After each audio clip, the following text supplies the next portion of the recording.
Dear viewers, इस topic को अंग्रेजी में देखने के लिए देखिए हमारा इंग्लिश यूट्यूब चैनल।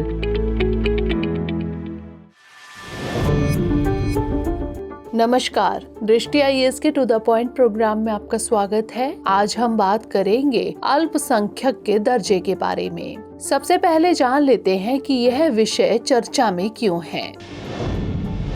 बीते दिनों सुप्रीम कोर्ट ने कुछ राज्यों में हिंदुओं को अल्पसंख्यक का दर्जा देने के मुद्दे पर केंद्र को 6 हफ्ते का और समय दिया। इस मामले में उन राज्यों में हिंदुओं को अल्पसंख्यक का दर्जा देने की मांग की गई है जहां उनकी संख्या अन्य समुदायों से कम हो गई है। अब बात कर लेते हैं भारत में अल्पसंख्यक के बारे में।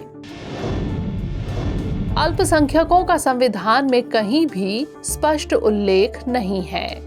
राष्ट्रीय अल्पसंख्यक आयोग यानी एनएमसी अधिनियम 1992 की धारा 2C के तहत केंद्र सरकार ने 1993 में 5 समुदायों को अल्पसंख्यकों के रूप में अधिसूचित किया है: मुस्लिम, सिख, बौद्ध, पारसी और ईसाई। 2014 में जैनों को भी अल्पसंख्यक समुदाय के रूप में अधिसूचित किया गया था। आइए जान लेते हैं भारत में अल्पसंख्यक की स्थिति के बारे में। 2011 की जनगणना के अनुसार देश में अल्पसंख्यकों का प्रतिशत देश की कुल जनसंख्या का लगभग 19.3% है।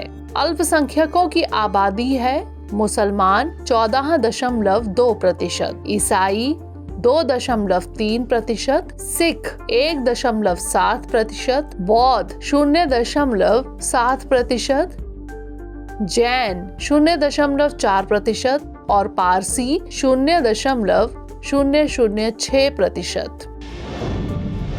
नजर डाल लेते हैं संवैधानिक प्रावधानों पर।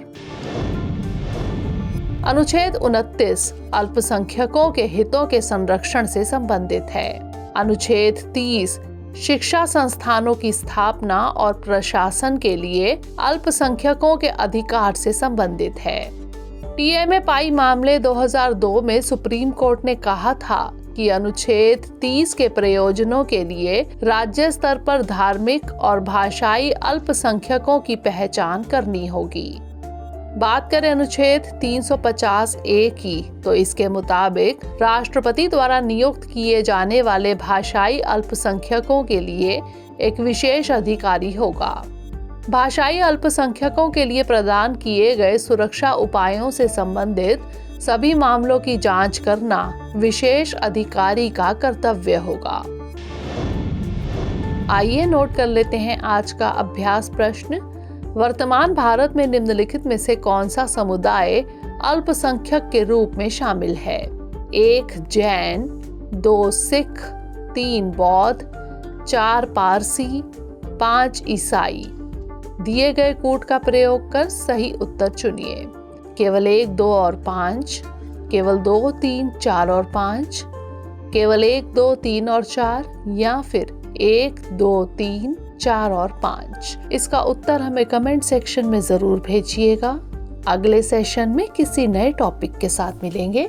तब तक के लिए पढ़ते रहिए एंड स्टे मोटिवेटेड।